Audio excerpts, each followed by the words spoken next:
Hello everyone, कैसे हो आप सब। उम्मीद करती हूँ कि आप सब बिल्कुल अच्छे होंगे, बहुत खुश होंगे, मस्त होंगे और तंदुरुस्त होंगे।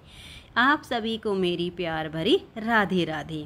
आप सभी के लिए शामा शाम के श्री चरणों में प्रार्थना करती हूँ कि प्रभु आप सभी को अच्छा स्वास्थ्य दे, आप सभी की सारी मनोकामनाएं पूरी करे और आप सभी के घरों में ढेर सारी खुशियाँ आएँ।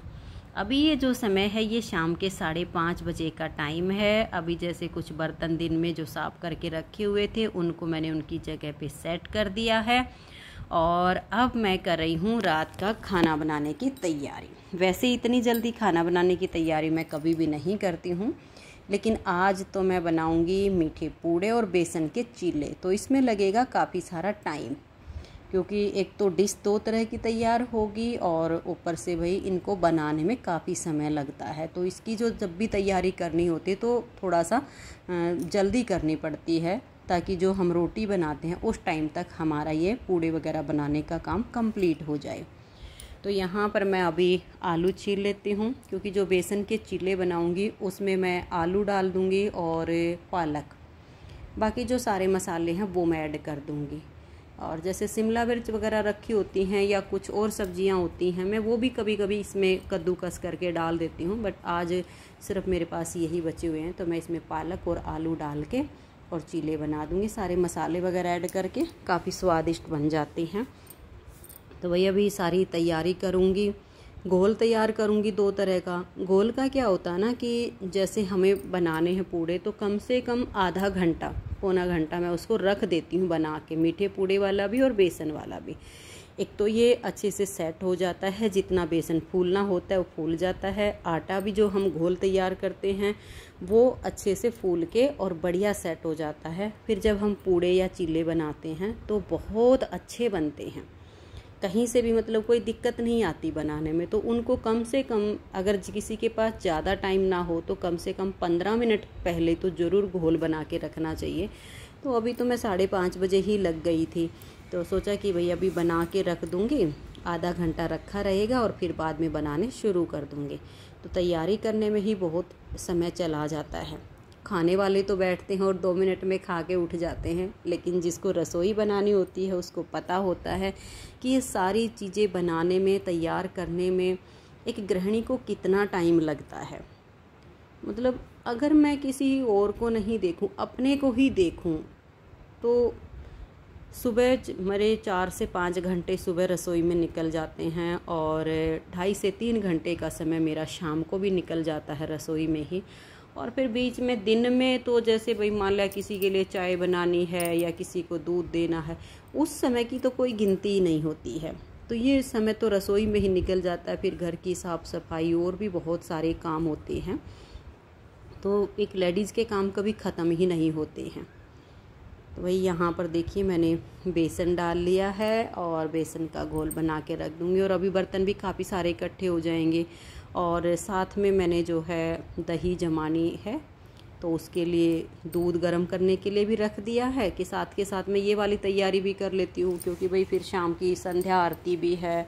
और छत पे जैसे मैंने जाना होता है डेली, कुछ पौधे वगैरह लगाए हुए हैं, तो वहाँ भी मैं डेली अपना आधा घंटा पौना घंटा जो भी मेरे पास समय होता है वो मैं वहाँ उनको दे के आती हूँ। मुझे अच्छा लगता है, एक तो अपने शरीर की जो है एक्सरसाइज बनी रहती है और हरियाली में माइंड भी फ्रेश होता है। तो ये सारी तैयारी भी यहाँ नीचे करके, जैसे अभी ये बर्तन मांज दूँगी और मलाई भी मेरी 2-3 दिन की इकट्ठी हो रही है, वो भी मैंने गर्म कर ली है। और यहाँ दूध को गर्म कर लिया है, तो मलाई को भी जमा दूँगी, दूध को जमा दूँगी। और ये सब काम देखो वीडियो में मैंने आपको कट कर के थोड़ा थोड़ा दिखा दिया है, लेकिन इसी काम में मुझे आधा घंटा पौना घंटा लग गया था। लगभग 6:15 बज गए थे जब मैं ये सारा काम करके यहाँ से हटी थी। बेसन का चीले का घोल बनाना, आलू वगैरह छील के सब तैयार करना, बर्तन धोना, दही जमाना, फिर रसोई को साफ़ करना।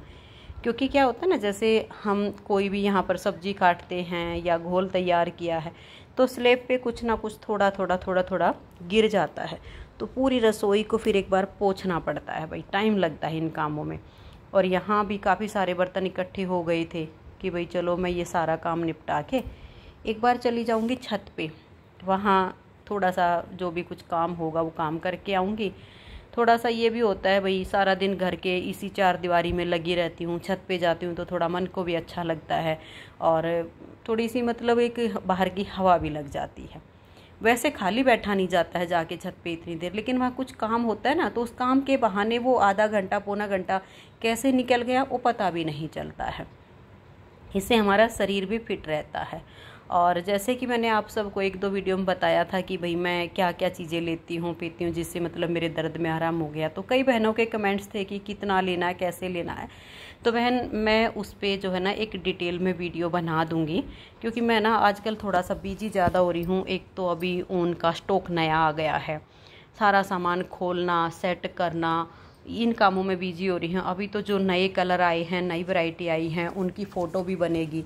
उसके बाद फिर मैं आप सबके साथ उसको शेयर करना शुरू करूँगी। उसमें थोड़ा सा उलझी हुई हूँ, तो फेस टू फेस जो है एक वीडियो बनाऊँगी, एक एक चीज़ आपको दिखाऊँगी कि आप कितने समय के अंतराल पे और कौन सी चीज़ कैसे ले सकते हो। क्योंकि ये जो देसी चीज़ें होती हैं ना, ये हमारे शरीर में कोई नुकसान नहीं करती, फ़ायदा ही फ़ायदा देती हैं। ऊपर से ये सब चीज़ें हमारी रसोई में ही मौजूद होती हैं, तो इनमें साइड इफ़ेक्ट जिन चीज़ों का नहीं होता ना, उनको कोई भी खा पी सकता है, वो हमारे लिए लाभकारी ही होती है।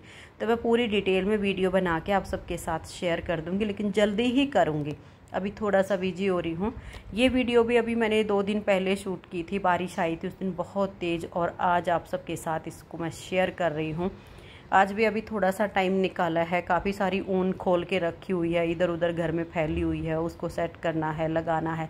लेकिन फिर सोचा कि 2 दिन से वीडियो क्लिप बना के रखी है और वीडियो तैयार भी नहीं हुई है, चलो अभी बीच में थोड़ा सा रेस्ट कर लेती हूँ और बैठ के इसे तैयार कर लेती हूँ।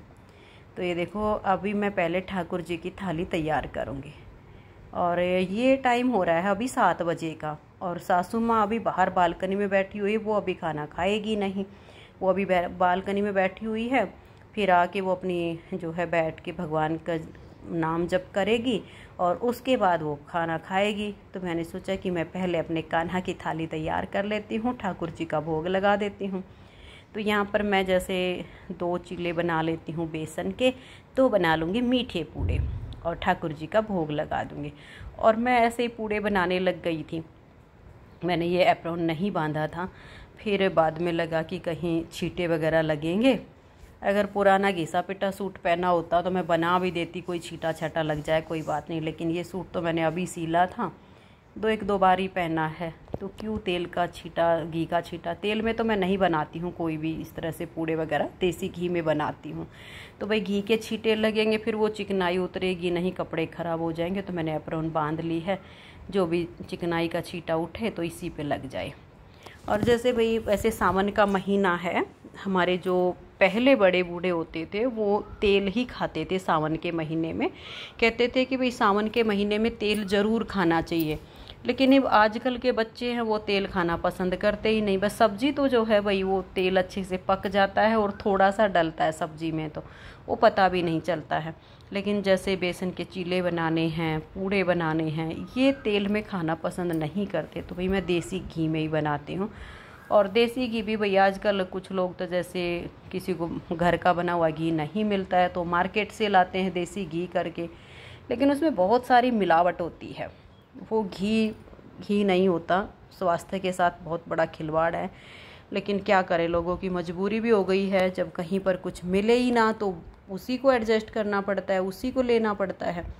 लेकिन भगवान की बहुत बड़ी कृपा है जो हमें तो भाई घर का बना हुआ देसी घी मिल जाता है। क्योंकि हमारे रिलेशन में है जो गांव में रहते हैं, एक रिश्तेदार से दूसरा रिश्तेदार, ऐसे ही मतलब अपनों से ही हमें जो है गाय का, भैंस का देसी घी घर का बना हुआ मिल जाता है।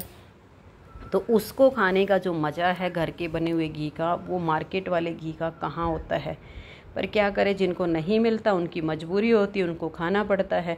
लेकिन हमारी भगवान की कृपा से बहुत अच्छी जो है काम चल रहा है, हमें मिल जाता है गांव से। इस टाइम पे तो 1200 रुपये का 1 केजी घी हो गया है, देसी घी जो आता है। लेकिन फिर भी बड़ी कृपा है जो ऐसी जगह से घी मिल जाता है जिसमें मिलावट नहीं होती। लेकिन नहीं तो आजकल महंगाई का दौर है और बस लोग मिलावट कर देते हैं, तो फिर वही हो जाता है भाई, देसी घी लेकर भी मिलावट वाला मिलता है, तो ये बड़ा गलत हो जाता है। लेकिन हमें जहाँ से भी मिलता है बहुत अच्छा मिलता है, बिल्कुल भरोसे की जगह से मिलता है और उसमें कोई मिलावट वगैरह नहीं होती, बिल्कुल प्योर घी मिल जाता है। तो इससे जो है हमारी सेहत पर कोई बुरा असर नहीं पड़ता है।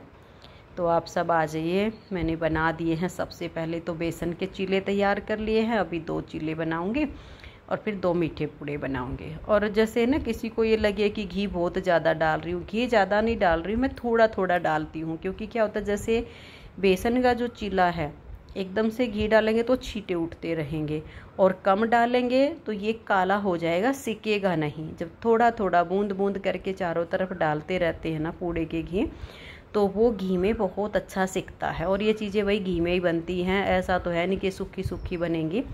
तो लो, बेसन के तो बन गई, अभी मीठे पूड़े बना लेती हूँ। और इसमें देखो बनाना कितना आसान है। मैं तो ये अपना सब्जी वाला 1 चम्मच रखती हूँ, इसका नाप भी है, इसी से अपना इस पे डाल लेती हूँ बैटर को, और इसी से इसको गोल गोल करके घुमा देती हूँ। जब तक घुमाती हूँ जब तक ये अच्छे से इसके ऊपर सेट नहीं हो जाता, कहीं से ना मोटा ना पतला, बिल्कुल एकदम परफेक्ट पूड़ा बनता है। तो आप सब आ जाइए और मीठे पूड़े और चरचरे पूड़े खा लीजिए। तो बहनों, बातें तो हो गई हैं बहुत सारी, और अभी मैं इस वीडियो का एंड कर देती हूँ। वीडियो अच्छी लगी हो तो वीडियो को लाइक शेयर ज़रूर कीजिएगा। मिलते हैं नेक्स्ट वीडियो में, तब तक के लिए आप सभी को मेरा प्यार भरा नमस्कार, प्यार भरी राधे राधे। आप सब खुश रहिए और अपना अपना ध्यान रखिए। और वीडियो में लास्ट में एक बार जो है राधे राधे लिखकर अपनी हाजिरी मेरे श्यामा श्याम के श्री चरणों में ज़रूर लगा लीजिए। Bye bye.